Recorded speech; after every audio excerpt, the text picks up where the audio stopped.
이란이 선을 넘었습니다. 테헤란 한복판에서 한국 대사관이 폭격을 받았습니다.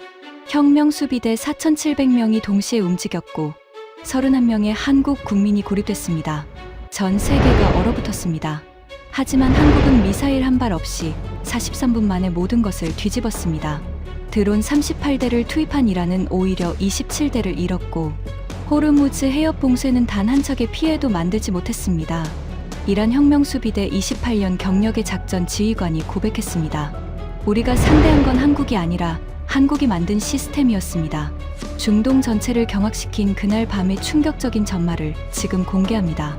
시작하기 전 구독과 좋아요, 그리고 대한민국 화이팅 댓글로 한국을 응원해주세요. 제 이름은 다리우시 나세리입니다. 이란 혁명수비대, 그러니까 IRGC 전략정보국에서 28년을 복무한 부국장이었습니다. 지금 이 이야기를 하는 것은 제 경력에 치명적인 일이 될 수 있습니다. 하지만 그날 밤 벌어진 일을 누군가는 기록해야 합니다. 적어도 제 시점에서 본 진실을 말입니다. 저는 28년 동안 중동 전역에서 작전을 지휘해왔습니다. 이라크 국경에서 새벽 3시에 적의 통신망을 교란한 적도 있고, 시리아에서 반군 지도자의 동선을 6개월간 추적해 정확히 예측한 적도 있습니다. 레바논에서는 이스라엘 정보기관 모사드와 직접 부딪힌 적도 있었습니다. 제가 지휘한 작전은 100건이 넘었고 실패한 작전은 3건뿐이었습니다. 적어도 그날 밤 이전까지는 그랬습니다. IRGC 전략정보국은 테헤란 남부 지하 14m에 위치한 벙커에서 운영됩니다. 벙커 안으로 들어가는 길은 3개의 철문을 통과해야 합니다. 문을 열 때마다 무거운 금속이 바닥을 긁는 소리가 나고, 그 소리가 끝나면 형광등 불빛 아래 차갑고 건조한 공기가 얼굴을 때립니다. 환기 시스템이 돌아가는 낮은 우웅거림이 항상 배경에 깔려 있었고, 그 소리에 익숙해지면 그게 바로 당신이 이곳의 사람이 되었다는 뜻이었습니다. 그날 저녁, 저는 작전실 중앙 테이블에 앉아 있었습니다. 테이블 위에는 테헤란 시내 지도가 펼쳐져 있었고, 지도 위에 빨간 원이 하나 그려져 있었습니다. 한국 대사관의 위치였습니다. 제 오른쪽에는 호세인 자에디 대령이 앉아 있었습니다. 해상작전 사령부에서 올라온 자에디는 호르무즈 해협을 자기 앞마당처럼 여기는 사람이었습니다. 키가 크고 어깨가 넓었으며 목소리는 항상 방 안의 다른 모든 소리보다 컸습니다. 그는 자신이 가장 강경한 사람이라는 사실을 자랑스럽게 여겼고 실제로 그랬습니다. 자에디가 지도 위에 빨간 원을 손가락으로 톡톡 두드렸습니다. 부국장님, 솔직히 이건 작전이라고 부르기도 민망합니다. 저는 그를 바라봤습니다. 왜 그렇게 생각하나? 한국이잖습니까? 자에디는 의자 등받이에 몸을 기대며 코웃음을 쳤습니다. 한국 외교관들이 뭘 할 수 있겠습니까? 전화기 들고 미국 대사관에 SOS 치는 게 전부일 겁니다. 걔네 매뉴얼에 그 이상은 없어요. 방 안에 다른 장교 3명이 낮게 웃었습니다. 저도 웃었습니다. 솔직히 말하면 저도 같은 생각이었기 때문입니다. 한국이라는 나라는 제28년 경력에서 단 한 번도 위협으로 분류된 적이 없었습니다. IRGC 위협 등급표에는 모든 국가가 5단계로 분류되어 있습니다. 1등급이 최고 위협, 5등급이 최저 위협입니다. 미국은 당연히 1등급이었습니다. 이스라엘도 1등급이었습니다. 러시아와 중국은 2등급, 영국과 프랑스는 3등급이었습니다. 한국은 5등급이었습니다. 최저 위협, 군사적으로 고려할 필요가 거의 없는 국가. 위협, 등급표에서 한국 옆에 적힌 메모는 이랬습니다. 경제적 이해관계 중심 국가, 독자적 군사행동 능력 제한적, 미국 안보 우산 의존. 저는 그 등급표를 28년 동안 신뢰해왔습니다. 그리고 그날 밤, 그 등급표가 얼마나 심각한 오류였는지 온몸으로 깨닫게 되었습니다. 하지만 그건 나중 이야기입니다. 그 시점에 저는 한국을 이렇게 보고 있었습니다. 중동에서 돈을 벌어가는 장사꾼, 건설 현장에 인력을 보내고 플랜트를 짓고 자동차를 팔고 석유를 사가는 나라, 필요할 때는 거래하고 필요 없을 때는 무시하면 되는 나라, 위협하면 겁을 먹고 압박하면 물러서는 나라. 28년 동안 저는 수십 개 나라의 외교관들이 IRGC의 압박 앞에서 어떻게 반응하는지 지켜봤습니다. 패턴은 항상 같았습니다. 처음에는 항의합니다. 그 다음에는 본국에 보고합니다. 본국에서 회의가 열립니다. 회의에서 결론이 나옵니다. 결론이 현장에 전달됩니다. 그 과정에 보통 2시간에서 4시간이 걸립니다. 그 시간 동안 우리는 원하는 것을 이미 얻습니다. 한국도 그럴 것이라고 확신했습니다. 아니, 한국은 그것보다 더 빠르게 무너질 것이라고 생각했습니다. 제가 한국을 이렇게까지 낮게 평가한 것에는 이유가 있었습니다. 3년 전의 일이었습니다. 걸프 지역에서 긴장이 높아지던 시기에 한국 기업 하나가 이란 남부에서 대형 플랜트 건설 프로젝트를 진행하고 있었습니다. 우리는 그 프로젝트에 압력을 가했습니다. 세부적인 내용은 말씀드리기 어렵지만 결과적으로 한국 기업은 6주 만에 현장을 철수했습니다. 수천억 원의 손해를 감수하면서까지 말입니다. 그때 제가 내린 결론은 명확했습니다. 한국은 압박에 취약하다. 경제적 손실을 감수하더라도 충돌은 피한다. 이것이 한국의 한계다. 자에디도 비슷한 경험이 있었습니다. 2년 전에 호르무즈에서 한국 유조선 하나를 세웠습니다. 자에디가 팔짱을 끼며 말했습니다. 검문한다고 했더니 선장이 바로 협조했어요. 항해 한마디 없었습니다. 6시간 붙잡아두고 풀어줬는데 한국 정부 반응이 뭐였는지 아십니까? 저는 알고 있었지만 그가 직접 말하게 두었습니다. 유감 표명. 그게 전부였습니다. 자에디가 손바닥으로 테이블을 탁 쳤습니다. 유감 표명이요. 자국 선박이 공해상에서 6시간 동안 억류했는데 유감 표명. 이게 한국입니다. 부국장님. 저는 고개를 끄덕였습니다. 자에디의 말이 정확했기 때문입니다. 적어도 그때까지의 데이터로는 그랬습니다. 하지만 지금 돌이켜보면 저와 자에디는 치명적인 실수를 하고 있었습니다. 우리는 한국의 과거 반응을 보고 미래를 예측하고 있었습니다. 한국이 변하지 않을 것이라고 가정하고 있었습니다. 그리고 정보 분석에서 가장 위험한 것이 바로 이것입니다. 상대가 변했다는 것을 인정하지 않는 것. 하지만 그날 저녁에 저는 그 실수를 알아차리지 못했습니다. 자에디가 자리에서 일어나 벽에 걸린 대형해도 앞으로 갔습니다. 호르무즈 해협이 크게 표시된 해도였습니다. 해협의 가장 좁은 구간에 빨간 선이 그어져 있었습니다. 부국장님, 대사관 압박만으로는 부족합니다. 자에디가 해도를 손가락으로 가리키며 말했습니다. 한국 선박까지 잡아야 합니다. 호르무즈를 지나는 한국 유조선이 하루 평균 7척입니다. 항법 시스템에 방해 신호를 넣으면 사흘 안에 한국 해운 전체가 마비됩니다. 저는 자에디를 바라봤습니다. 그의 눈이 반짝이고 있었습니다. 이 사람은 전쟁을 즐기는 유형이었습니다. 작전의 성공보다 상대방이 무너지는 모습을 보는 것에서 쾌감을 느끼는 사람이었습니다. 보통이라면 그런 과격함을 제어했을 것입니다. 하지만 그날은 달랐습니다. 위에서 내려온 지시가 명확했기 때문입니다. 한국에 메시지를 보내라. 이 지역에서 누가 주인인지 알려줘라. 호르무즈는 2단계로 넣어. 제가 말했습니다. 1단계는 대사관 주변이다. 대사관을 직접 치는 건 아니야. 인근 지역에 충격을 주고 한국 국민들이 공포를 느끼게 하는 거다. 그들이 본국에 겁에 질린 전화를 걸면 서울이 움직일 거야. 서울이 움직이면 협상 테이블에 앉히는 거다. 그리고 호르무즈는 대사관 압박 시작한 지 3시간 후에 전파 방해를 넣어. 한국이 대사관 문제에 정신이 팔려 있을 때 뒤통수를 치는 거야. 자에디가 활짝 웃었습니다. 이빨이 형광등 빛에 하얗게 빛났습니다. 부국장님, 드론도 쓸까요? 저는 잠시 생각했습니다. 드론 전단은 우리의 자랑이었습니다. 38대의 군용 드론을 동시에 운용할 수 있는 능력은 중동에서 이란만이 가진 것이었습니다. 적어도 우리는 그렇게 믿고 있었습니다. 3단계로 넣어. 대사관, 호르무즈, 드론. 스레 방향에서 동시에 압박하면 한국은 어디부터 손대야 할지 모를 거야. 자에디가 경례를 했습니다. 1시간이면 끝납니다. 부국장님. 저도 그렇게 생각했습니다. 1시간. 길어야 2시간. 한국 외교관들이 울면서 미국에 전화하고 서울에서 긴급회의가 소집되고 결국 우리 조건을 받아들이는 데까지 2시간이면 충분하다고 계산했습니다. 28년 경력의 오판이었습니다. 작전은 새벽 2시 17분에 시작되었습니다. 저는 작전실 중앙 모니터 앞에 서 있었습니다. 화면에는 테헤란 시내의 위성 영상이 실시간으로 표시되고 있었습니다.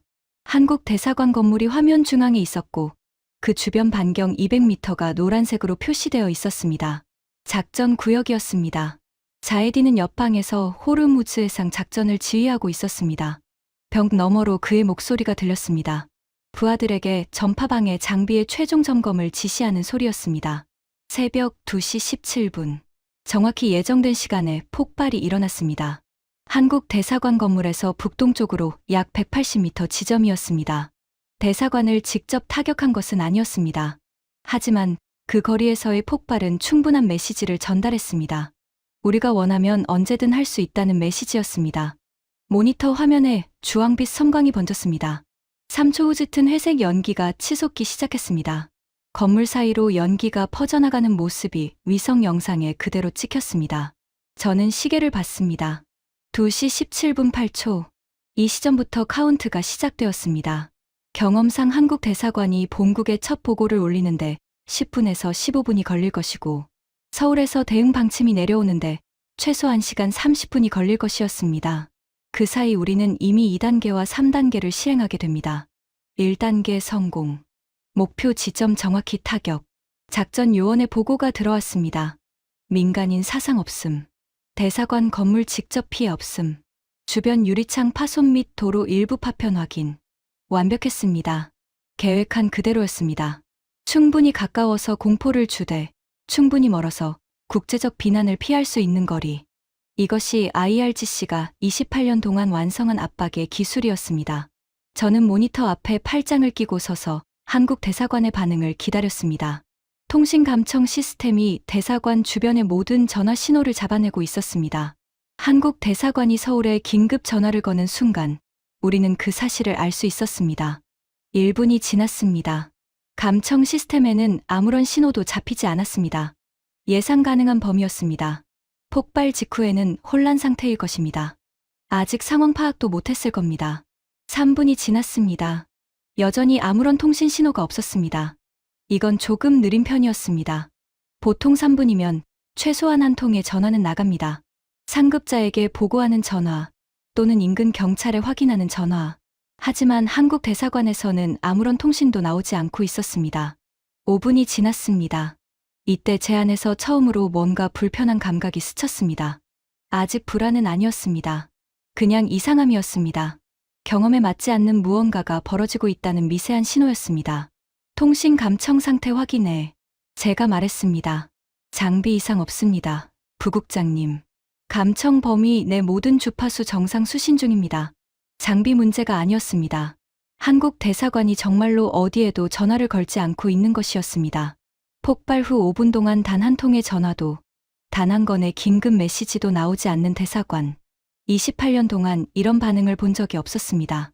그때 위성 영상을 모니터링하던 요원이 갑자기 목소리를 높였습니다. 부국장님, 이동체 감지됐습니다. 대사관 후문입니다. 차량 이동이 확인됩니다. 저는 모니터에 눈을 가까이 갖다 댔습니다.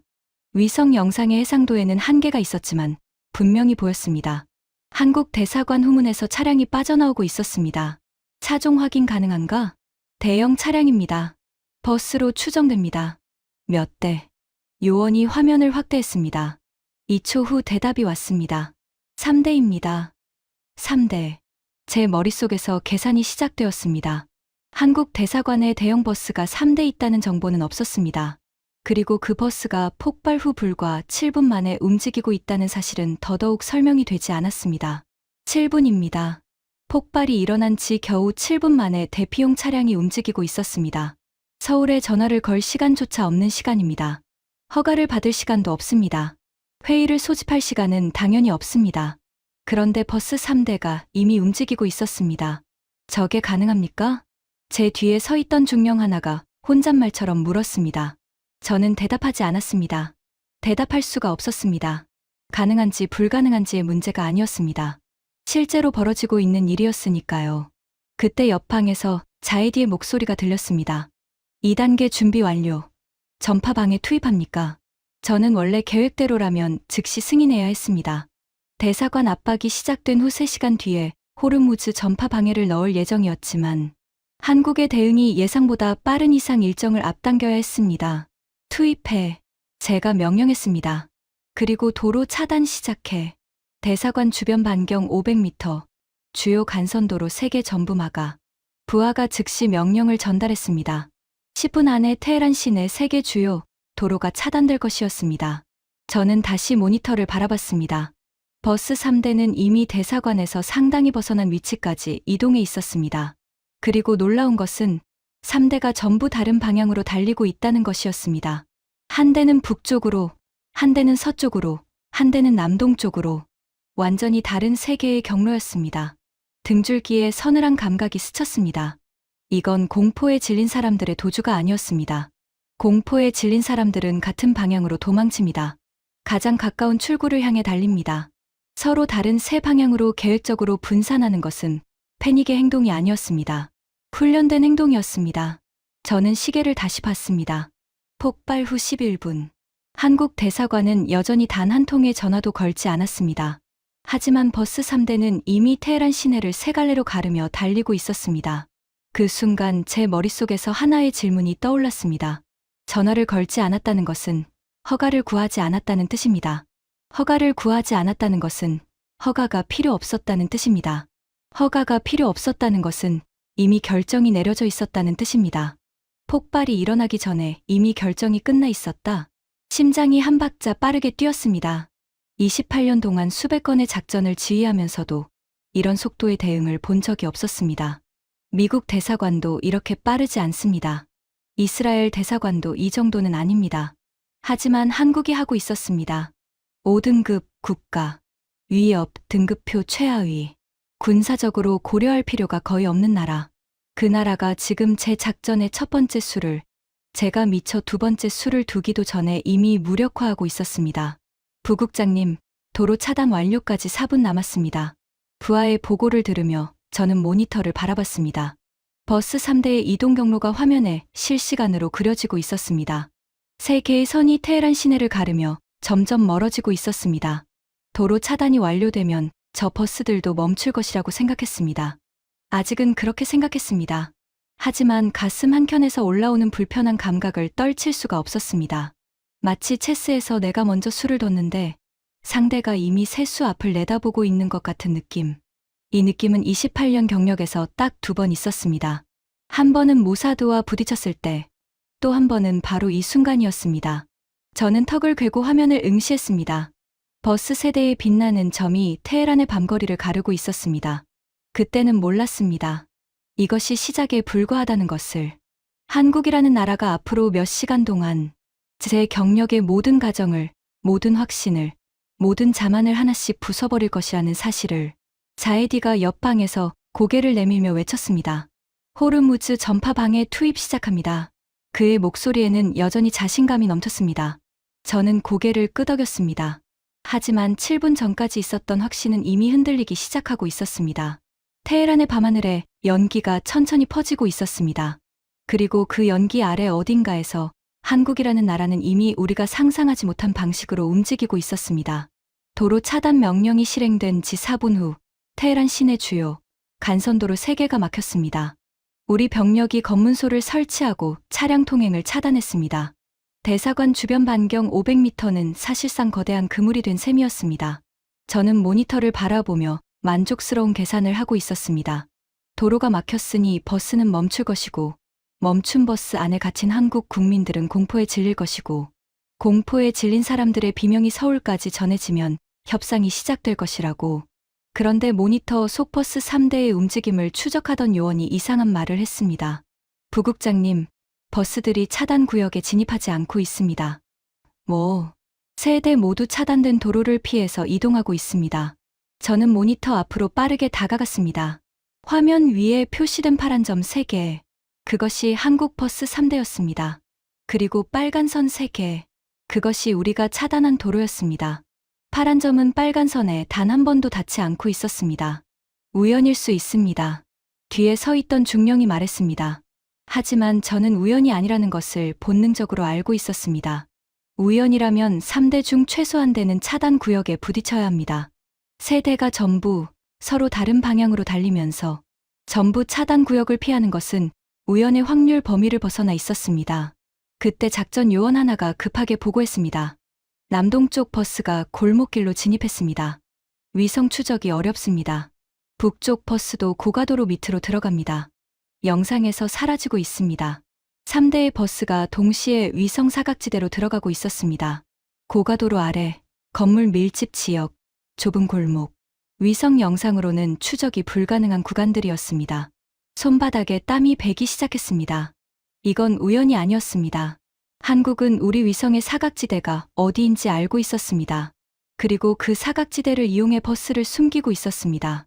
서쪽 버스, 통신 두절 구역 진입 확인. 통신 두절 구역. 이 말을 듣는 순간 가슴이 철렁 내려앉았습니다. 테헤란 시내에는 건물 밀도와 지형 때문에 통신 신호가 잡히지 않는 구간이 여러 곳 있습니다. 우리는 당연히 그 위치를 알고 있었습니다. 하지만 한국도 알고 있으리라고는 생각하지 못했습니다. 아니, 생각할 이유가 없었습니다. 한국 외교관들이 테헤란의 통신 사각지대를 파악하고 있다는 것은 한 가지를 의미했습니다. 그들이 이 도시의 지형을 우리만큼 분석하고 있었다는 뜻이었습니다. 버스 위치 추적 불가. 3대 모두 레이더에서 사라졌습니다. 작전실에 무거운 침묵이 내려왔습니다. 형광등 아래의 차가운 공기가 갑자기 더 차갑게 느껴졌습니다. 환기 시스템의 우웅거리는 소리만 방 안에 울리고 있었습니다. 폭발 후 19분. 한국 대사관에서 나온 전화는 여전히 영통이었습니다. 하지만 31명을 태운 버스 3대는 이미 우리의 모든 추적 수단에서 사라져 있었습니다. 저는 테이블 위 지도를 내려다봤습니다. 빨간 원이 그려진 한국 대사관, 빨간 선이 그어진 차단도로. 몇 시간 전만 해도 완벽해 보였던 작전 계획이 이미 의미를 잃어가고 있었습니다. 추적 자산을 추가 투입할까요? 중령이 물었습니다. 소용없어. 제가 말했습니다. 통신 두절 구역에 들어간 차량은 다시 나올 때까지 추적할 수 없어. 그리고 한국이 그 구간의 길이와 통과 시간을 정확히 알고 있다면 나올 때를 기다려봐야 이미 안전지대에 도달해 있을 거야. 제 말이 끝나기도 전에 그 가정이 현실로 확인되었습니다. 부국장님, 남동쪽 버스 재출현. 이미 차단 구역 외곽을 완전히 벗어났습니다. 북쪽 버스도 나타났습니다. 테헤란 북부 외곽도로 진입 확인. 한 대씩 다시 나타난 버스들은 이미 우리가 설치한 모든 그물을 통과한 뒤였습니다. 마치 그물의 구멍이 어디에 있는지 처음부터 알고 있었던 것처럼. 그리고 마지막 보고가 들어왔습니다. 서쪽 버스 재출현. 집결 지점 도착 확인. 폭발 후 43분. 31명 전원 안전 확인. 43분. 폭발이 일어난 지 43분 만에 한국은 31명의 자국민을 전원 안전지대로 이동시켰습니다. 우리의 도로 차단을 전부 피하면서, 위성 추적을 전부 따돌리면서, 통신 두절 구간을 이용하면서, 그리고 단 한 통의 전화도 걸지 않으면서 저는 의자에 천천히 앉았습니다. 다리에 힘이 빠지는 느낌이었습니다. 부국장님. 뒤에 서 있던 중령이 조심스럽게 말했습니다. 한국 대사관의 비상대피 절차에 대한 자료가 있습니까? 없어. 제가 대답했습니다. 5등급 국가의 비상 절차를 분석할 이유가 없었으니까. 그 말을 내뱉는 순간 제 입에서 쓴맛이 났습니다. 5등급. 최하위. 분석할 가치도 없다고 판단한 나라. 그 나라가 방금 43분 만에 우리의 1단계 작전 전체를 무력화시켰습니다. 하지만 아직은 버틸 수 있었습니다. 대피 성공은 인정하더라도 호르무즈가 남아 있었습니다. 자에디의 전파 방해가 아직 살아 있었습니다. 그리고 드론 38대가 아직 대기하고 있었습니다. 저는 스스로에게 말했습니다. 대피는 방어일 뿐이다. 한국이 공격을 막은 것은 아니다. 아직 게임은 끝나지 않았다. 지금 생각하면 그것은 이미 무너지기 시작한 사람이 마지막으로 붙잡는 자기 합리화였습니다. 대피 작전의 세부 정보가 점점 더 들어오면서 제 안의 불편함은 불안으로 바뀌고 있었습니다. 정보 분석관이 대피 과정을 역추적한 결과를 보고했습니다. 보고서를 읽는 동안 저는 2번이나 처음부터 다시 읽어야 했습니다. 한 번에 이해하기 어려운 내용이었기 때문입니다. 한국 대사관은 테헤란에서 운영하는 동안 비상대피 경로를 17개 설계해 두고 있었습니다. 17개. 1개나 2개가 아니었습니다. 대사관에서 안전지대까지 도달할 수 있는 경로를 17가지나 준비해 두고 있었습니다. 각 경로는 서로 다른 도로, 서로 다른 골목, 서로 다른 교차로를 사용했습니다. 한 경로가 막히면 다음 경로로 즉시 전환할 수 있게 설계되어 있었습니다. 그것만이 아니었습니다. 한국은 이 17개 경로를 설계하면서 각 경로에 대해 다음 정보를 사전에 수집해 두고 있었습니다. 하루 중 시간대별 교통량, 주변 건물의 높이와 밀집도가 위성 감시에 미치는 영향, 통신 신호가 약해지거나 끊기는 구간의 정확한 위치와 길이, 도로 노면 상태, 검문소가 설치될 가능성이 높은 지점. 이 정보를 모으려면 누군가가 직접 그 길을 걸어봐야 합니다. 여러 시간대에 직접 운전해 봐야 합니다. 도시가 평온할 때와 긴장 상태일 때 각각 어떻게 달라지는지도 확인해야 합니다. 한국 외교관들이 그 일을 하고 있었습니다. 평화로운 시기에 아무 일도 일어나지 않을 때 이 모든 것을 미리 준비하고 있었습니다. 저는 보고서를 읽으며 이마를 짚었습니다. 열이 오르는 느낌이었습니다. 우리가 도로를 3개 차단했을 때 한국에게는 아직 14개의 경로가 남아 있었던 것입니다. 3개를 더 막아도 11개가 남습니다. 우리가 테헤란의 모든 간선도로를 차단하더라도 한국은 골목과 이면도로를 조합한 경로로 빠져나갈 수 있었습니다. 처음부터 승산이 없는 게임이었습니다. 부국장님, 정보 분석관이 추가 보고를 올렸습니다. 버스 3대의 인원 배치도 분석했습니다. 31명이 무작위로 나뉜 것이 아닙니다. 무슨 뜻이지? 각 버스에 탑승한 인원이 의료 상태, 이동 능력, 대사관과의 거리에 따라 분류되어 배치된 것으로 보입니다. 가장 빠른 경로에 이동이 불편한 인원을 태우고 가장 복잡하지만 안전한 경로에 의료, 도움이 필요한 인원을 배치한 흔적이 있습니다. 저는 의자 등받이에 머리를 기대고 천장을 올려다봤습니다. 벙커 천장의 콘크리트가 형광등빛을 반사하고 있었습니다. 31명 한 사람 한 사람의 의료 상태와 이동 능력을 파악하고 그에 맞게 버스에 배치하고 각 버스에 최적의 경로를 부여하는 것. 이것은 폭발이 일어난 뒤에 할 수 있는 일이 아닙니다. 폭발이 일어나기 몇 주 전, 아니 몇 달 전부터 준비되어 있어야 가능한 일입니다. 그때 자이디가 옆방에서 들어왔습니다. 대사관건은 됐습니다. 대피했으면 한 거죠. 어차피 호르무즈가 본 게임입니다. 자이디는 대피 실패에 별로 신경 쓰지 않는 표정이었습니다. 그의 눈은 이미 해상 작전에 가 있었습니다. 한국 유조선 7척이 지금 호르무즈를 향하고 있습니다. 전파방에 투입된 지 47분째. 다른 나라 선박들은 이미 항법에 혼란을 겪고 있습니다. 자이디가 씩 웃었습니다. 한국 선박들도 곧 같은 꼴이 될 겁니다. 저는 고개를 끄덕였습니다. 하지만 43분 전의 확신은 이미 없었습니다. 대사관 대피에서 보여준 한국의 준비성이 해상에서도 적용되어 있다면 어떻게 되는 걸까? 그 생각이 머릿속 한켠에서 사라지지 않았습니다. 호르무즈 상황 실시간으로 올려 제가 명령했습니다. 한국 선박 7척의 항로를 전부 추적해. 하나도 놓치지 마. 자이디가 고개를 갸우뚱했습니다. 한국 선박 따위에 이 정도 관심을 쏟는 것이 의아하다는 표정이었습니다. 하지만 저는 이미 알고 있었습니다. 43분 전에 대사관에서 벌어진 일이 호르무즈에서도 반복될 수 있다는 것을. 호르무즈 해협의 전파 방해 작전은 자이디의 자신작이었습니다. 자이디가 설계한 방식은 단순한 전파 방해가 아니었습니다.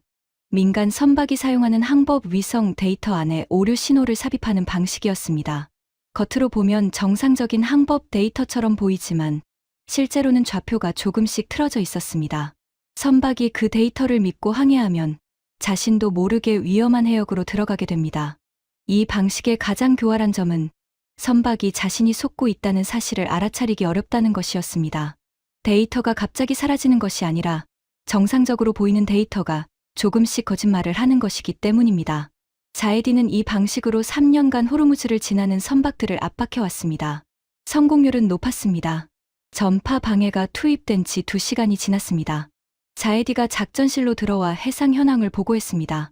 현재까지 호르무즈 통과 선박 43척 중 항법 이상 신고 선박 9척, 그중 4척이 원래 항로에서 이탈했습니다. 일본 유조선 2척, 인도 화물선 1척, 그리스 벌크선 1척, 한국 선박은 자이디의 표정이 미세하게 변했습니다. 눈꺼풀이 한번 떨렸습니다. 한국 선박 7척은 전부 정상 항해 중입니다. 전부? 네. 7척 전부 항법 이상 신고가 없습니다. 저는 자이디를 똑바로 바라봤습니다. 전파 방해가 한국 선박에 도달하지 않은 건가? 아닙니다. 같은 해역을 지나고 있기 때문에 같은 방해 신호에 노출되어 있습니다. 그런데 영향을 받지 않고 있습니다. 방 안의 공기가 무거워졌습니다. 같은 바다, 같은 전파 방해, 같은 조건. 일본 선박은 항로를 이탈하고 인도 선박은 혼란에 빠지고 그리스 선박은 표류하고 있는데 한국 선박 7척만 아무 영향 없이 지나가고 있었습니다. 설명이 됩니까? 제가 물었습니다. 자이디는 대답하지 못했습니다. 처음 보는 모습이었습니다. 호르무즈를 자기 앞마당이라고 자랑하던 사람이 자기 앞마당에서 벌어지는 일을 설명하지 못하고 있었습니다. 해상정보 분석관을 불러 제가 명령했습니다. 20분 후 해상정보 분석관이 초기 분석 결과를 가지고 왔습니다. 그리고 그 분석 결과는 저를 두 번째로 의자에 주저앉게 만들었습니다. 한국 선박들이 원래 예정된 항로와 다른 경로로 이동하고 있습니다. 언제부터? 전파 방해가 투입되기 약 4시간 전부터입니다. 4시간 전. 우리가 전파 방해를 시작하기 4시간 전에 한국 선박들은 이미 항로를 변경하고 있었습니다. 그게 가능합니까? 자에디가 물었습니다. 그의 목소리에서 처음으로 자신감이 사라져 있었습니다. 한국이 우리의 전파 방해 패턴을 예측한 것으로 보입니다. 분석관이 말했습니다. 예측. 어떻게? 아직 정확한 방법은 확인하지 못했습니다. 하지만 우리가 과거 3년간 사용한 전파 방해 데이터를 분석하면 일정한 패턴이 있습니다. 어떤 해역에서 어떤 시간대에 어떤 순서로 방해 신호를 삽입하는지 충분한 데이터가 축적되면 수학적으로 다음 공격 지점을 예측할 수 있습니다. 자에디의 얼굴이 붉어졌습니다. 이 말은 그의 자존심의 직격탄이었습니다. 자기가 3년 동안 교활하다고 자랑해온 전파 방해 방식이 한국에게는 이미 예측 가능한 패턴에 불과했다는 뜻이었기 때문입니다. 개소리입니다. 자에디가 목소리를 높였습니다. 우리 방해 신호는 매번 주파수와 시간대를 바꿉니다. 패턴이 있을 수 없어요. 분석관이 차분하게 대답했습니다. 주파수와 시간대는 바뀌지만 위성궤도 데이터와 결합하면 삽입 지점의 범위가 좁혀집니다. 그리고 선박 추적 기록과 교차하면 다음 공격 해역을 높은 확률로 특정할 수 있습니다. 수학적으로 가능합니다. 누가 그런 분석을 합니까? 한국 국방부 소속으로 추정됩니다. 정확한 부서는 아직 파악하지 못했습니다. 저는 분석관의 보고를 들으며 테헤란 대사관 대피를 떠올렸습니다. 17개 경로, 통신 두절 구간 계산, 인원별 맞춤 배치, 그리고 지금 호르무즈에서는 전파 방해 패턴 예측과 사전 항로 변경, 같은 구조였습니다. 위기가 오기 전에 이미 모든 것을 계산해두는 구조. 도구만 달랐을 뿐 머리는 같았습니다. 우회 경로는 몇 개입니까? 제가 물었습니다. 분석관이 잠시 화면을 확인했습니다. 한국 선박들이 사용하고 있는 대체 경로가 3개 확인됩니다. 첫 번째 경로가 막히면 두 번째가 막히면 세 번째로 전환하는 구조입니다. 3개의 대체 경로. 테헤란에서 버스 3대가 3개의 다른 경로로 나뉜 것과 같은 숫자였습니다. 자에디가 주먹으로 벽을 쳤습니다. 벙커 벽에 둔탁한 소리가 울렸습니다. 방해 강도를 올리십시오. 자에디가 이를 악물며 말했습니다. 현재 출력의 3배로 올리면 어떤 선박이든 영향을 받을 겁니다. 안 돼. 제가 제지했습니다. 출력을 3배로 올리면 미국 함대의 탐지 범위에 들어가. 그러면 이건 한국과의 문제가 아니라 미국과의 문제가 돼. 자에디의 얼굴에 분노가 스쳤습니다. 하지만 그는 제 말이 옳다는 것을 알고 있었습니다. 미국 오함대가 바레인에 주둔하고 있었습니다. 호르무즈에서 대놓고 강한 전파 방해를 쓰면 미국이 직접 개입할 수 있었습니다. 한국은 그것도 알고 있었을 것입니다. 우리가 출력을 올릴 수 없다는 것, 미국 때문에 한계가 있다는 것, 그 한계 안에서 한국은 이미 안전한 경로를 확보해 놓은 것입니다. 분석관이 최종 수치를 보고했습니다. 전파 방해 작전 개시 이후 현재까지 전체 선박 항법 이상 발생률 23%, 한국 선박 항법 이상 발생률 0%, 0%, 23%대 0%, 같은 바다에서 같은 공격을 받으면서 한국만 피해율 0%. 자에디는 아무 말도 하지 않았습니다. 그가 자리에 앉아 두 손으로 얼굴을 문지르는 모습이 보였습니다. 호르무즈를 자기 앞마당이라고 부르던 사람이 자기 앞마당에서 한국에게 완벽하게 무력화당한 순간이었습니다. 하지만 자에디에게는 아직 마지막 카드가 남아 있었습니다. 드론 38대. 그리고 그 카드마저 산산조각이 나기까지는 몇 시간이 걸리지 않았습니다. 자에디가 드론 투입을 건의한 것은 호르무즈 전파 방해 실패가 확인된 직후였습니다. 부국장님, 드론을 올려야 합니다. 자에디의 목소리에는 조급함이 묻어 있었습니다. 대사관 대피에서 밀리고 호르무즈에서 밀린 상태에서 그에게 남은 자존심은 드론뿐이었습니다. 38대 전부 올리겠습니다. 걸프 상공에서 초계 비행을 실시하면서 한국 선박에 근접 비행을 합니다. 물리적으로 위협하는 겁니다. 한국 선박 선장들이 공포를 느끼면 항해를 중단할 겁니다. 저는 잠시 생각했습니다. 대사관 대피와 호르무즈 전파 방해에서 연속으로 무력화당한 상태에서 드론이라도 성공시켜야 했습니다. 위에 보고할 내용이 필요했습니다. 전부 실패했다고 보고하는 것은 28년 경력에서 처음 있는 일이 될 것이었고, 그것은 제 자리를 위협할 수 있었습니다. 올려. 제가 승인했습니다. 하지만 직접 공격은 안 돼. 초계 비행과 근접 위협만. 자에디가 고개를 끄덕이고 즉시 옆방으로 갔습니다. 30초 후 그의 목소리가 들렸습니다. 전 드론 발진, 38대 동시 이륙. 모니터 화면에 38개의 초록색 점이 나타났습니다.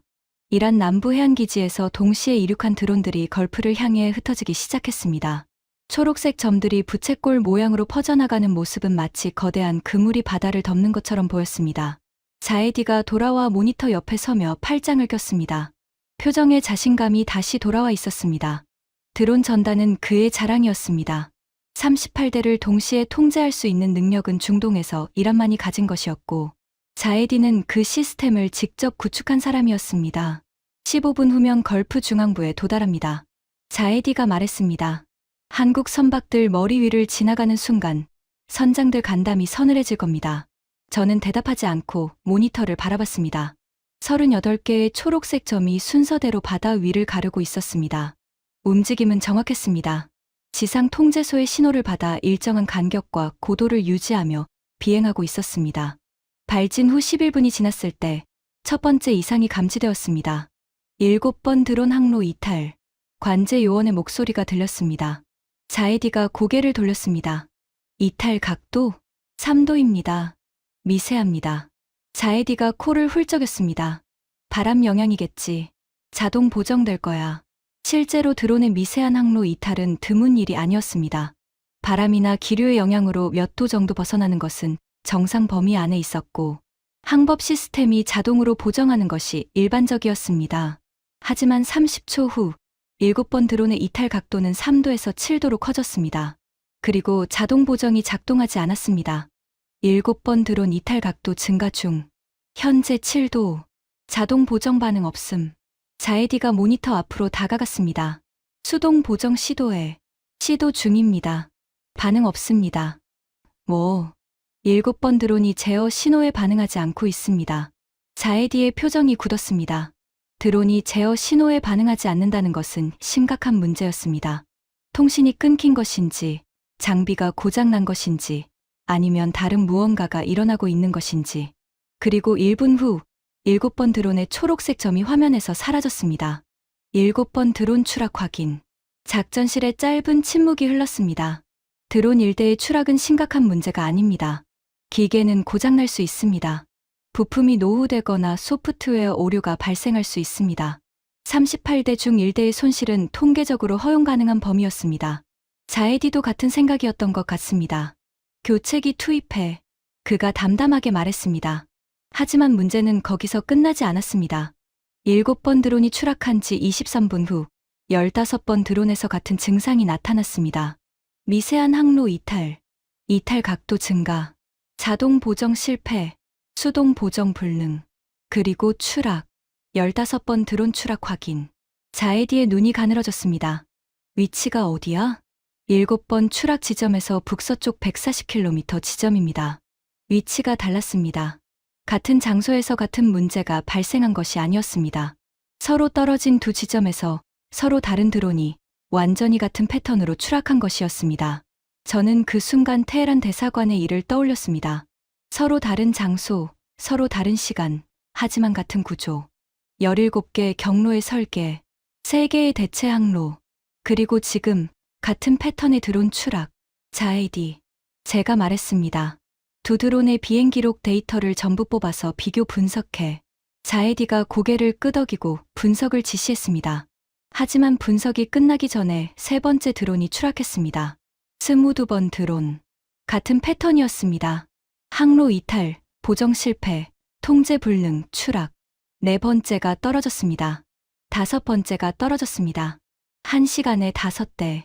그리고 속도는 점점 빨라지고 있었습니다. 자에디의 얼굴에서 혈색이 빠지기 시작했습니다. 이빨을 꽉 깨물고 있는 것이 보였습니다. 주먹이 흰색이 될 때까지 쥐어져 있었습니다. 이건 고장이 아닙니다. 분석관이 비행 기록 비교 결과를 가지고 왔습니다. 그의 얼굴도 창백했습니다. 모든 추락 드론의 비행 기록에서 공통된 패턴이 발견되었습니다. 추락 전 마지막 3분간 항법 데이터에 미세한 오류가 누적되고 있었습니다. 오류, 좌표 데이터입니다. 지상 통제소에서 드론으로 전송되는 좌표에 아주 작은 오차가 삽입되어 있습니다. 한 번에 알아차릴 수 없을 만큼 작은 오차입니다. 하지만 시간이 지나면서 오차가 누적되면 드론의 내부 항법 시스템과 외부에서 받는 좌표 사이에 충돌이 발생합니다. 충돌하면 시스템이 어느 좌표를 믿어야 할지 판단하지 못합니다. 그 순간 드론은 방향을 잃습니다. 자에디가 벌떡 일어났습니다. 의자가 뒤로 밀려나며 바닥에 긁히는 소리가 났습니다. 누가 하고 있는 거야? 미국이야? 이스라엘이야? 분석관이 고개를 저었습니다. 신호의 출처를 추적했습니다. 미국이나 이스라엘의 전자전 주파수 패턴과 일치하지 않습니다. 그럼 어디야? 분석관이 잠시 머뭇거렸습니다. 그리고 말했습니다. 한국으로 추정됩니다. 자에디의 표정이 얼어붙었습니다. 그가 분석관을 쏘아보는 눈빛에 분노와 불신이 동시에 담겨 있었습니다. 한국이 우리 드론 통제 신호에 침투했다고? 침투라기보다 개입입니다. 통제 신호 자체를 차단하거나 방해한 것이 아닙니다. 통제 신호 안에 미세한 오류를 삽입한 것입니다. 드론은 여전히 통제 신호를 받고 있다고 믿고 있습니다. 하지만 그 신호 안에 독이 들어있는 겁니다. 독, 비유입니다. 드론을 멈추라고 명령한 것이 아닙니다. 드론에게 계속 거짓 좌표를 알려주고 있는 겁니다. 드론은 자신이 올바른 방향으로 가고 있다고 믿지만 실제로는 점점 빗나가고 있는 겁니다. 그리고 마지막에 시스템이 그 모순을 해결하지 못하면서 추락합니다. 방 안이 조용해졌습니다. 이 방식의 가장 무서운 점이 뭔지 아십니까? 드론이 공격받고 있다는 사실을 모른다는 것입니다. 미사일이 날아오면 알 수 있습니다. 전파 방해가 걸리면 통신이 끊기니까 알 수 있습니다. 하지만 정상적인 데이터 속에 숨어 있는 미세한 오류는 느낄 수 없습니다. 드론도 모르고 지상 통제소도 모릅니다. 모두가 정상이라고 생각하는 사이에 드론은 하나씩 길을 잃고 떨어집니다. 그리고 원인을 찾으려 해도 물리적 흔적이 없습니다.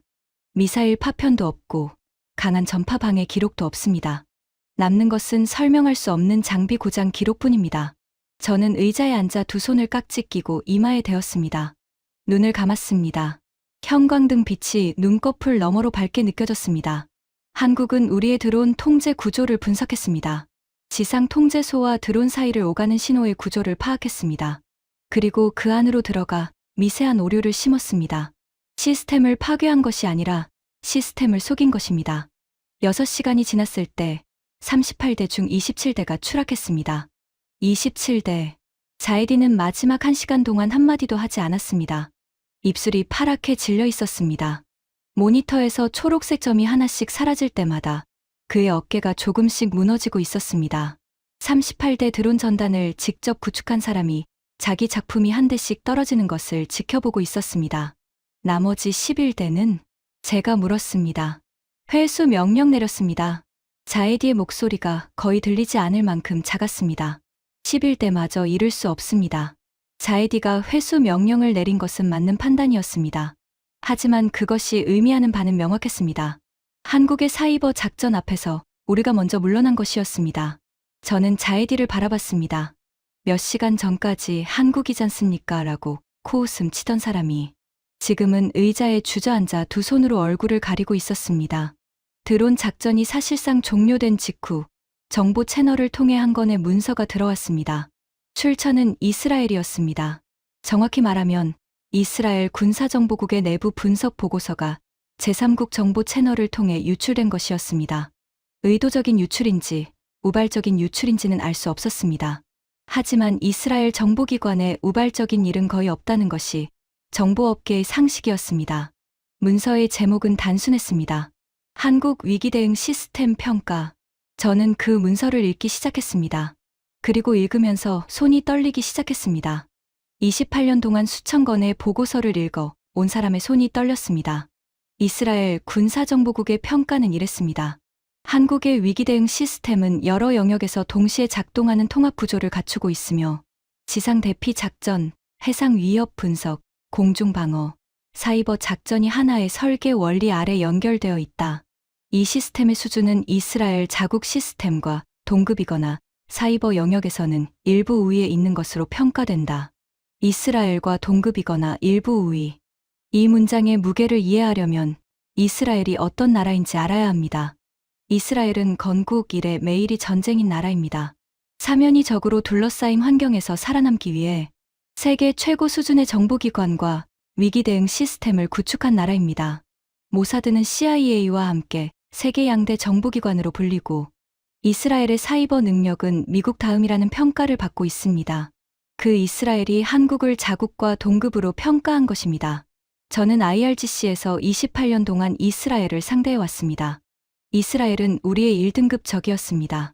가장 조심스럽게 가장 많은 자원을 투입해 상대해야 하는 국가였습니다. 모사드와의 대결에서 저는 이기기도 하고 지기도 했지만 한 번도 이스라엘을 가볍게 본 적은 없었습니다. 그 이스라엘이 한국에 대해 동급이라고 말하고 있었습니다.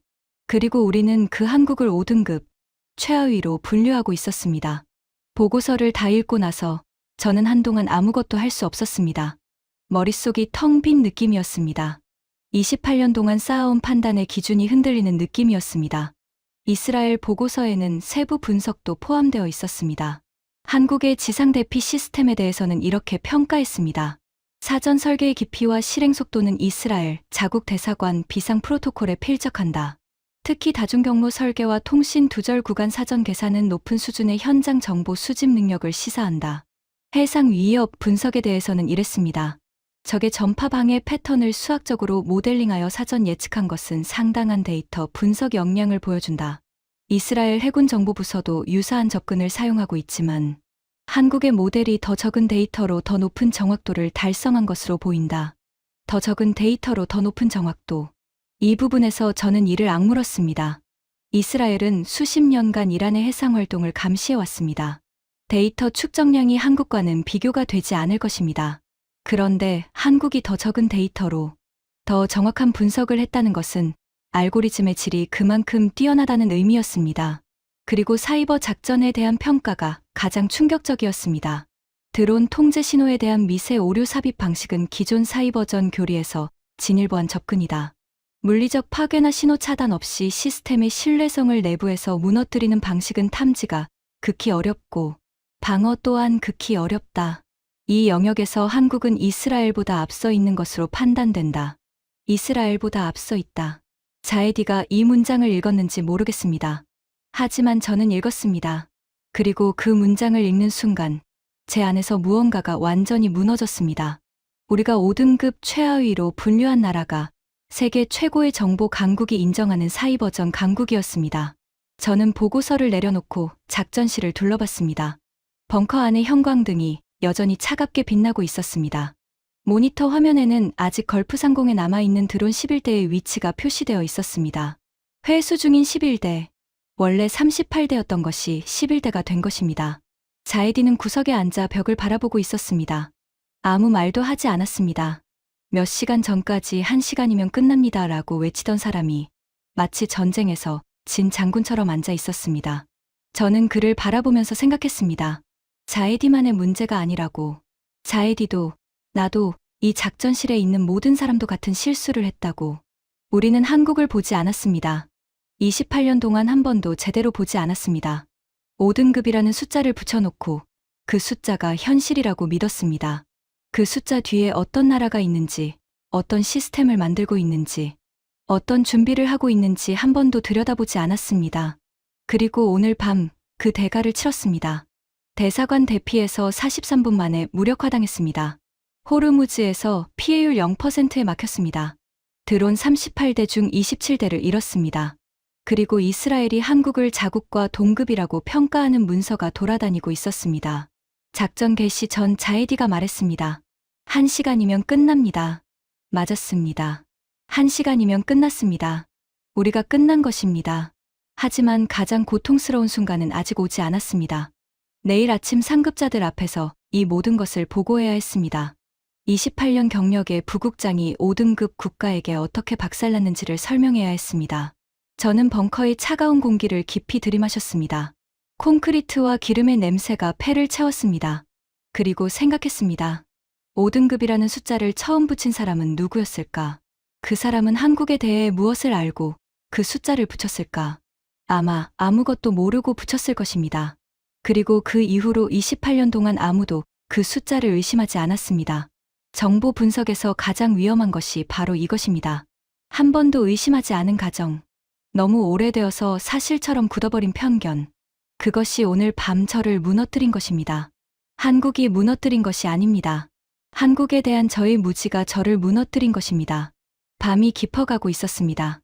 하지만 이 밤은 아직 끝나지 않았습니다. 가장 긴 밤은 항상 새벽이 오기 직전에 가장 어두운 법이니까요. 다음 날 아침, 저는 28년 경력에서 가장 길게 느껴지는 복도를 걸었습니다. 벙커 지하 3층.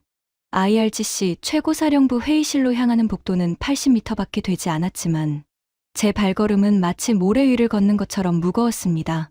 구두 바닥이 콘크리트 바닥에 부딪히는 소리가 텅 빈 복도에 메아리쳤습니다. 한 발짝마다 어젯밤의 숫자들이 머릿속에서 반복되었습니다.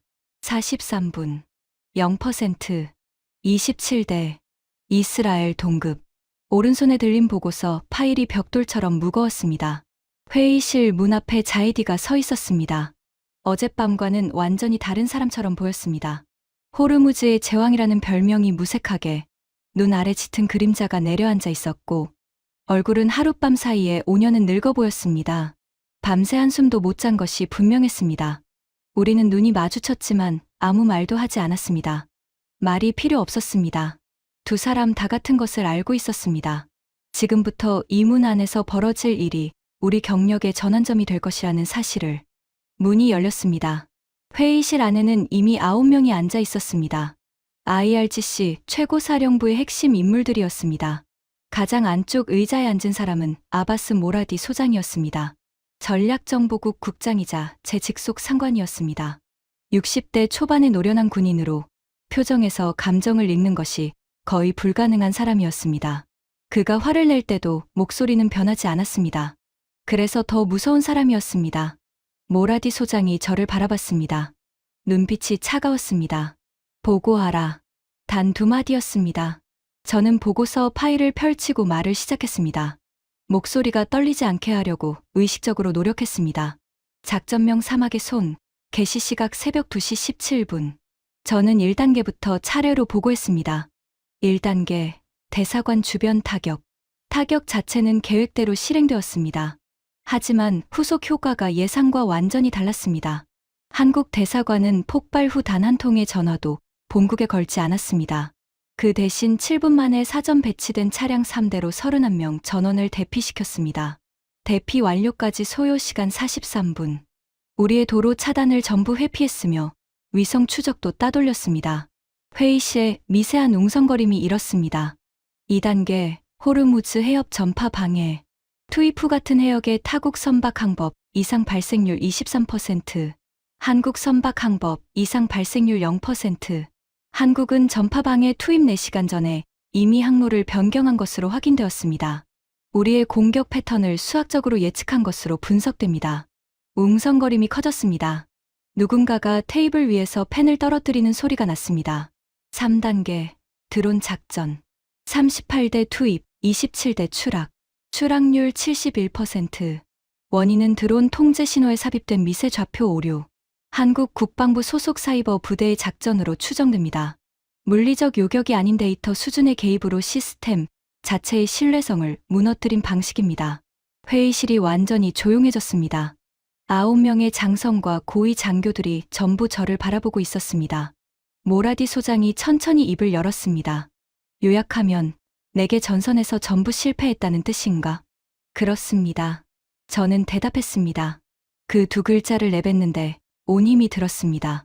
상대는 대한민국입니다. 모라디 소장의 표정이 미세하게 변했습니다. 눈썹 하나가 살짝 올라갔습니다. 이 사람에게서 이 정도의 표정 변화는 다른 사람이 벌떡 일어나 소리치는 것과 같은 수준이었습니다. 한국의 위협 등급이 몇이지? 5등급입니다. 최하위. 회의실에 무거운 침묵이 내려앉았습니다. 콘크리트 벽 너머로 환기 시스템이 돌아가는 소리만 들렸습니다. 모라디 소장이 테이블 위에 보고서를 집어들었습니다. 한 장 한 장 넘기며 읽기 시작했습니다. 방 안에 9명 모두 소장이 읽는 것을 지켜보며 기다렸습니다. 아무도 먼저 말을 꺼내지 못했습니다. 5분이 지났습니다. 소장이 보고서를 내려놓았습니다. 이스라엘 보고서도 확인했나? 그렇습니다. 이스라엘이 한국을 자국과 동급으로 평가한다. 사이버 영역에서는 한국이 우위라는 평가입니다. 소장이 잠시 창을 바라봤습니다. 지하 벙커에는 창이 없었습니다. 하지만 그는 벽의 한 지점을 응시하고 있었습니다. 생각을 정리하는 습관이었습니다. 그리고 소장이 말했습니다. 5등급 분류 자체가 정보 실패였다. 그 한마디가 회의실 전체를 관통했습니다. 최고사령부의 국장이 공식 회의석상에서 자체 정보 시스템의 실패를 인정한 것입니다. 28년 동안 이런 발언을 들은 적이 없었습니다. 한국을 5등급으로 분류한 근거가 무엇이었나? 소장이 물었습니다. 저는 솔직하게 대답했습니다. 한국의 과거 반응 패턴입니다. 이전 압박 사례에서 한국이 충돌을 회피한 기록을 근거로 분류했습니다. 과거 반응만 보고 현재 능력을 평가했다는 뜻인가? 그렇습니다. 소장이 고개를 천천히 저었습니다. 충돌을 회피한 것이 능력이 없어서인지 아니면 선택한 것인지를 구분하지 못했다는 이야기군. 그 말이 제 가슴에 모처럼 박혔습니다.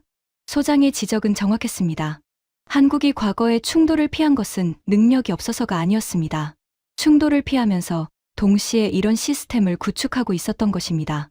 조용히, 아무도 모르게 수년에 걸쳐 우리는 한국의 침묵을 약함으로 읽었습니다. 하지만 그 침묵은 약함이 아니었습니다. 준비였습니다. 소장이 회의실 전체를 둘러봤습니다. 한국의 위협 등급을 재평가한다. 즉시 시행. 그리고 소장은 제가 28년 동안 한 번도 들어보지 못한 말을 덧붙였습니다. 앞으로 한국 관련 작전은 이스라엘급 사전 분석을 거쳐야 한다. 이스라엘급 사전 분석. 이것은 IRGC 내부에서 가장 높은 수준의 작전 준비를 의미합니다. 1등급 적국에 대해서만 적용되는 절차입니다. 모든 작전 시나리오를 6개월간 시뮬레이션하고 상대의 대응 가능성을 최소 12가지 이상 분석하고 실패 시 후퇴 계획까지 사전에 수립해야 합니다. 어젯밤까지 5등급이었던 한국이 하룻밤 만에 이스라엘급으로 격상된 것입니다. 그때 자이디가 움직였습니다. 자이디는 회의가 시작된 이후 한마디도 하지 않았습니다. 보고는 제가 했고 질문은 소장이 했고 자이디는 구석에 앉아 고개를 숙이고 있었습니다. 호르무즈의 제왕이 유령처럼 앉아 있었습니다. 하지만 소장의 마지막 발언이 끝난 뒤 자이디가 천천히 고개를 들었습니다. 그리고 입을 열었습니다. 소장님. 자이디의 목소리는 어젯밤 작전실에서 들은 것과 완전히 달랐습니다. 큰 소리도 자신감도 오만함도 없었습니다. 그 자리에 남은 것은 진실만을 말하려는 사람의 낮고 건조한 목소리였습니다. 우리가 틀렸습니다. 회의실의 모든 시선이 자이디에게 쏠렸습니다. 이 사람이 틀렸다고 인정하는 것은 처음이었습니다. 누구도 이 사람의 입에서 이 말이 나올 것이라고 예상하지 못했습니다. 자이디가 이어서 말했습니다. 저는 드론 38대를 직접 구축한 사람입니다. 5년이 걸렸습니다. 그 5년 동안 저는 이 드론 전단이 중동에서 가장 강력한 비대칭 무기라고 확신했습니다. 어젯밤 6시간 만에 그 확신이 무너졌습니다. 한국이라는 나라가 제 5년의 작업을 6시간 만에 무력화시켰습니다. 자이디가 숨을 들이마셨습니다. 그의 손이 미세하게 떨리고 있었습니다. 하지만 저를 가장 두렵게 만든 것은 드론이 떨어진 것이 아닙니다. 자이디가 잠시 말을 멈췄습니다. 입술을 한번 깨물었습니다. 우리 드론이 공격받고 있다는 사실조차 몰랐다는 것입니다. 미사일이 날아왔다면 대응할 수 있습니다. 전파 방해가 걸렸다면 주파수를 바꿀 수 있습니다. 하지만 정상적인 데이터 안에 숨어서 시스템을 안에서부터 무너뜨리는 공격에는 대응할 방법이 없었습니다. 볼 수 없는 적과는 싸울 수 없습니다. 자이디가 다시 고개를 숙였습니다. 제 38대 드론은 요격당한 것이 아닙니다. 속은 겁니다. 그리고 그 사실이 가장 무서운 겁니다. 방 안에 아무도 말이 없었습니다. 9명의 장성과 고위 장교들이 자이디의 말을 소화하고 있었습니다. 모라디 소장이 고개를 한번 끄덕였습니다. 그것이 자이디에 대한 유일한 반응이었습니다. 하지만 그 고개 끄덕임에는 인정이 담겨 있었습니다. 자에디가 진실을 말했다는 인정. 회의는 그 후 40분 더 이어졌습니다. 위협, 등급 재편성, 정보 수집 우선순위 재설정, 한국 관련 전담 분석팀 편성이 결정되었습니다. 회의가 끝나고 사람들이 하나씩 일어날 때 소장이 저를 불렀습니다. 나세리. 네. 28년 동안 이런 일은 처음인가? 저는 잠시 생각했습니다. 그리고 솔직하게 대답했습니다. 모사드와 부딪혔을 때도 이 정도는 아니었습니다. 소장이 아무 말 없이 회의실을 나갔습니다. 회의가 끝난 후 몇 주가 지나면서 그날 밤의 여파가 중동 전체로 퍼져나가기 시작했습니다. 가장 먼저 움직인 것은 아랍에미리트였습니다. UAE는 한국 선박에 대해 자국 항구 우선 접근권을 공식 부여했습니다. 이것은 상징적인 조치가 아니었습니다. 호르무즈 위기 당시 한국 선박만이 피해 없이 통과한 사실을 직접 목격한 결과였습니다. UAE 안보 관계자는 비공식적으로 이렇게 말했다고 합니다. 조약이 아니라 행동으로 만들어진 동맹이라고. 사우디아라비아도 움직였습니다. 위기 이후 사우디는 한국에 대규모 방산협력을 제안했습니다. 규모가 2조 8천억 원에 달했습니다. 사우디가 한국 방산에 이 규모의 투자를 한 것은 처음이었습니다. 그리고 가장 조용하지만 가장 의미 있는 변화가 있었습니다. 중동 각국의 정보기관들 사이에서 한 문장이 회자되기 시작했습니다. 한국을 건드리면 어떻게 되는지 이제 모두가 알게 되었다. 이 문장은 공식 문서에 적힌 것이 아닙니다. 회의실과 복도, 커피잔 너머의 비공식 대화에서 오간 것입니다. 하지만 정보업계에서는 이런 비공식 평가가 공식 문서보다 더 큰 무게를 가질 때가 있습니다. 한국이 한 일의 진짜 의미를 이해하는데 저는 꽤 오랜 시간이 걸렸습니다. 작전실에서 실시간으로 무너지는 동안에는 분노와 충격과 당혹감이 먼저였습니다. 하지만 시간이 지나고 감정이 가라앉은 뒤에야 제가 진짜 무엇을 목격한 것인지 생각할 수 있었습니다. 한국은 우리를 군사적으로 이긴 것이 아니었습니다. 미사일 한 발 쏘지 않았습니다. 전투기 한 대 띄우지 않았습니다. 군함 한 척 보내지 않았습니다. 한국이 한 것은 이것이었습니다. 위기가 오기 훨씬 전에 모든 최악의 상황을 계산해 두었습니다. 대사관이 위험에 처하면 어떻게 할 것인가? 해상에서 전파 방해를 받으면 어떻게 할 것인가? 드론이 날아오면 어떻게 할 것인가? 이 모든 질문에 대한 답을 미리 만들어 두었습니다. 그리고 그 답을 실행할 수 있는 시스템을 구축해 두었습니다. 시스템이 필요한 순간이 오기를 기다리기만 하면 되도록. 그리고 그 순간이 왔을 때 시스템은 설계된 그대로 작동했습니다. 버스 3대는 17개 경로 중 최적의 경로를 따라 달렸습니다. 선박 7척은 예측된 안전 항로를 따라 이동했습니다. 사이버 부대는 이미 분석된 드론 통제 구조에 정밀하게 개입했습니다. 모든 것이 연결되어 있었습니다. 지상, 해상, 공중, 사이버. 4개의 영역이 하나의 원리 아래 작동하고 있었습니다. 도구만 달랐을 뿐 머리는 같았습니다. 그리고 가장 무서운 것은 이것입니다. 한국은 이 모든 것을 조용히 준비했습니다. 세상에 알리지 않았습니다. 자랑하지 않았습니다. 위협하지도 않았습니다.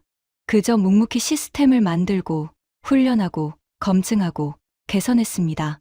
그리고 필요한 순간이 오기를 기다렸습니다. 우리는 한국의 침묵을 약함으로 읽었습니다. 하지만 그 침묵 속에서 한국은 우리가 상상하지 못한 것을 만들고 있었습니다.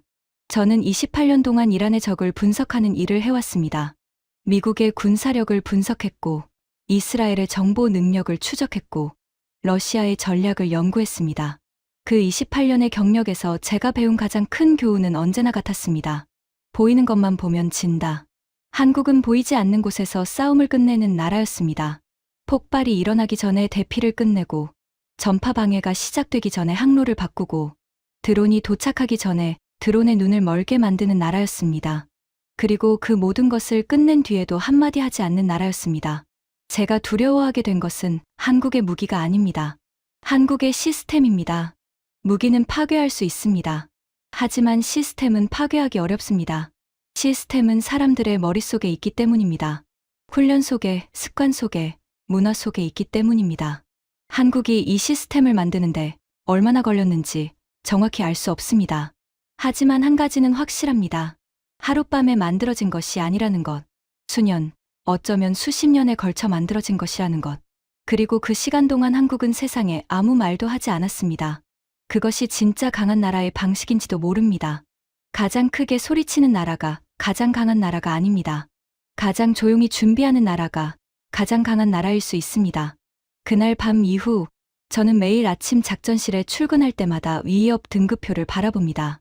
한국 옆에 적혀 있던 5등급은 이미 지워졌습니다. 새로운 등급이 적혀 있습니다. 그리고 그 등급 옆에 제가 직접 적어 넣은 메모가 하나 있습니다. 다시는 이 나라를 과소평가하지 마라. 지금까지 일한 혁명수비대 작전 지휘관이 고백한 그날 밤의 충격적인 이야기였습니다. 대한민국의 저력이 더 많은 분들께 전해질 수 있도록 이 이야기를 널리 공유해 주세요. 여러분의 응원이 대한민국을 더 강하게 만듭니다. 구독과 좋아요도 부탁드립니다. 지금까지 감동테라였습니다. 감사합니다.